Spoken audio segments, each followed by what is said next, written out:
नमस्कार दोस्तों, आज बात करने वाला हूं एमसीए के इस ऑर्डर के बारे में। एमसीए ने कंपनी के ऊपर पेनल्टी लगा दी है। देख सकते हैं ये 1.5 लाख की पेनल्टी है। यहां पे वॉयलेशन किया है इन्होंने section 173 subsection 1। Board meeting delay कर दिया। बोर्ड मीटिंग के अंदर बोर्ड मीटिंग में डिले 45 दिन का हुआ है, जिसकी वजह से पेनल्टी लगाई गई है। चलिए समझते हैं कि क्यों पेनल्टी लगा दी गई कंपनी के ऊपर और कैसे इन्होंने वॉयलेशन किया सेक्शन 173 सबसेक्शन 1 का। इसको स्टेप बाय स्टेप समझते हैं। उससे पहले बताना चाहूँगा, जो भी भाई बंधु मेरे चैनल पे पहली बार है, इस वीडियो को पहली बार देख रहे हैं, जिन्होंने अभी तक सब्सक्राइब नहीं किया, सब्सक्राइब कर लीजिए, साथ ही साथ बेल आइकन पे भी क्लिक कर लीजिए ताकि इस तरह का कंटेंट आपको मिलता रहे। सबसे पहले कंपनी के बारे में समझते हैं। कंपनी है Volvo financial service private limited.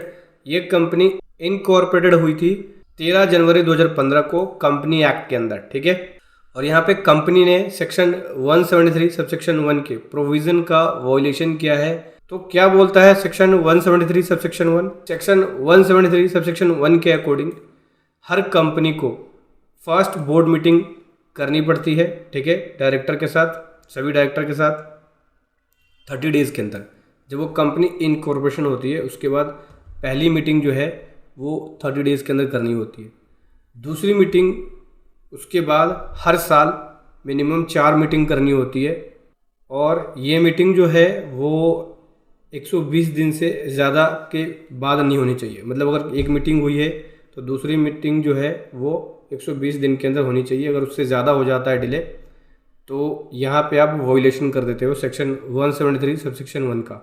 सो दोस्तों, उसके बाद सेक्शन 450 के अंदर ये बोलते हैं इस प्रोविज़न में कि पेनल्टी कितनी लगाई जा सकती है। एक कंपनी या उनके जो ऑफिसर होते हैं कंपनी के, जैसे डायरेक्टर हो गया, कंपनी सेक्रेटरी हो गया या कोई भी अदर पर्सन, उसके ऊपर पेनल्टी के प्रोविज़न के बारे में बोलते हैं कि देखो सेक्शन 450 एक जनरल पेनल्टी के रूप में काम करता है जब कोई कंपनी किसी रूल का प्रोविज़न का वॉयलेशन करता है, ठीक है, और उस रूल या प्रोविज़न के अंदर उससे रिलेटेड कोई स्पेसिफाई पेनल्टी मेंशन नहीं है तो 450 की पेनल्टी अप्लाई हो जाती है। 450 की पेनल्टी के अंदर ये बोलते हैं कि कंपनी अगर डिफ़ॉल्ट हो जाता है, ठीक है, मतलब प्रोविज़न का वॉयलेशन कर दिया है, तो उस केस में 10,000 की पेनल्टी लगती है, ठीक है। और ये डिफ़ॉल्ट कंटिन्यू रहता है तो उस केस में पेनल्टी 1,000 रुपीज़ लगती है पर डे का। मतलब हर दिन का 10,000 प्लस हर दिन का जो डिले होगा वो ऐड हो जाएगा। मतलब 10,000 रुपये तो लगेंगे ही लगेंगे, साथ में 10 दिन का डिले हुआ, 10 दिन मल्टीप्लाई बाई 1000, 10,000 और जुड़ गया, मतलब 20,000 की पेनल्टी लग गई। 10,000 नॉर्मल पेनल्टी और जो 10 दिन का डिले हुआ 1,000 रुपये पर डे के हिसाब से 20,000 की पेनल्टी लग गई कंपनी के ऊपर। और उसके डायरेक्टर के ऊपर भी सेम प्रोविज़न है। अगर वॉयलेशन किया तो 10,000 की पेनल्टी और कंटिन्यू वॉयलेशन हुआ तो 1,000 रुपये पर डे की पेनल्टी कंपनी और डायरेक्टर दोनों के ऊपर लगेंगे, ठीक है, कंपनी और उसके ऑफिसर के ऊपर। और इसमें मैक्सिमम कितनी जा सकती है इस बात को भी समझना। मैक्सिमम पेनल्टी भी बता रहे हैं कि मैक्सिमम पेनल्टी 2 लाख रुपए तक जा सकती है।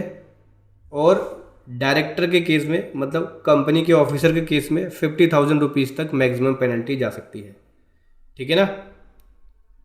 अब यहाँ पे पता ये चला कि इनकी जो थर्ड बोर्ड ऑफ मीटिंग है फाइनेंशियल ईयर 2021 के अंदर वो डिले हुआ है, 120 दिन के अंदर हुई नहीं है। हुआ ये कि जब सेकंड मीटिंग हुई वो 2 जुलाई 20 को हुई और थर्ड मीटिंग जो हुई वो 14/12/20 को हुई, जबकि ये होनी थी 30 अक्टूबर 20 को, मतलब 30/10/20 को होनी थी और 14/12/20 को हुई। तो लगभग 45 दिन का डिले हो गया। वॉयलेशन तो किया, 120 दिन के इंटरवल में इनको थर्ड बोर्ड मीटिंग करनी थी लेकिन नहीं किया, तो 45 दिन का डिले हो गया। ये 45 दिन के डिले की वजह से इनके ऊपर पेनल्टी लगा दी गई। कंपनी को नोटिस भेजा गया और उनके ऑफिसर को भी नोटिस भेजा गया। वहाँ पे उन्होंने फिजिकल हेयरिंग भी अटेंड करी और ये बताया कि भाई जो कोविड के टाइम की रिलैक्सेशन दी है, गलती से हमने उस रिलैक्सेशन को समझ लिया कि हमारे लिए भी एप्लीकेबल है और हमने बोर्ड मीटिंग डिले किया। तो यहाँ पे एमसीए ये बोल रही है कि देखो जो रिलैक्सेशन है कोविड के टाइम का वो स्मॉल कंपनी के ऊपर है, ठीक है, स्मॉल कंपनी के लिए था, जो कि सेक्शन 2 सबसेक्शन 85 के अकॉर्डिंग है। तो इनके ऊपर पेनल्टी लगाई जा रही है, लेकिन कम पेनल्टी लगाई जा रही है एज पर सेक्शन 44 6B के अकॉर्डिंग, ठीक है। पेनल्टी क्या लगाई जा रही है देखो समझो।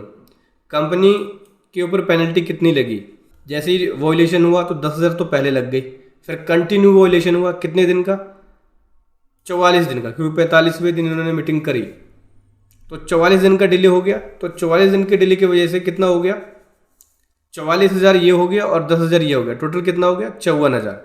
तो 54,000 की पेनल्टी लगाई जा रही है। ये मैक्सिमम पेनल्टी 2 लाख रुपए तक लग सकती है। हालांकि मैक्सिमम 2 लाख रुपए है और यहाँ मिनिमम 54,000 रुपये है, तो कम पेनल्टी लगा रहे हैं, ठीक है ना। कम पेनल्टी लगाने का मतलब हो गया केवल 54,000 रुपये ही लगाया कंपनी के ऊपर। इसी प्रकार से डायरेक्टर का 10,000 रुपये सीधा लग गया, वॉयलेशन हुआ, और फिर जितने दिन का डिले हुआ कितना, 44 डेज का डिले, 44 डेज मल्टीप्लाई बाई 1000, यानी 44,000 ये हो गए, 10,000 ये हो गए, ये हो गए 54,000। तो इसके ऊपर मैक्सिमम कितना लग सकता है, मैक्सिमम 50,000 ही लग सकता है, तो 50 ही लगाया इस इनके ऊपर। ऐसे ही नीचे जो इनके कंपनी सेक्रेटरी है उसके ऊपर भी लगाया 10,000 प्लस 1,000 रुपये पर डे के अकॉर्डिंग, 44,000 ये हो गया, तो 10 और 44 54 हो गए, लेकिन 50,000 ही लगाया। कंपनी और उनके ऑफिसर के ऊपर लगता है, ठीक है ना, चाहे वो डायरेक्टर हो, कंपनी सेक्रेटरी हो। तो टोटल पेनल्टी ये लगाई गई है। और गलती क्या थी, छोटी सी मिस्टेक, इन्होंने बोर्ड मीटिंग में डिले कर दिया। बोर्ड मीटिंग डिले होने की वजह से इनको ये लगभग 1.5 लाख की पेनल्टी भरनी पड़ेगी कंपनी और डायरेक्टर को मिला के। अगर ये सेटिस्फाइड नहीं होते तो अपील के लिए भी जा सकते हैं, 60 डेज़ के अंदर इनको अपील फाइल करना होगा। तो समझ गए दोस्तों, ये था एक कमाल का कंटेंट जो मैं आपके सामने लेके आया। वीडियो कैसी लगी ज़रूर बताएं। Thank you so much. जय हिंद, वंदे मातरम।